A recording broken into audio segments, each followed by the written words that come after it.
پشاور آلودہ ترین شہر بننے جا رہا ہے۔ حکومت بڑھتی فضائی آلودگی پر قابو پانے میں ناکام ہو گئی ہے۔ ترقیاتی کاموں کے باعث فضا گرد آلود تو کہیں آبادی کے بیچوں بیچ مختلف اقسام کی نصب کردہ کرشنگ مشینوں نے ماحولیاتی آلودگی میں اضافہ کیا ہے۔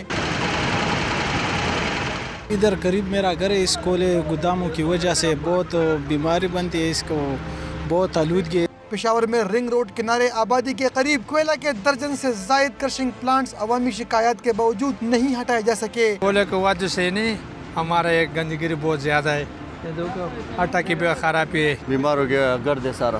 اب صبح سے 6 بجے سے اب جھاڑو لگاتا ہے، ادھر تک اب جھاڑو لگاتا ہے صبح سویرے۔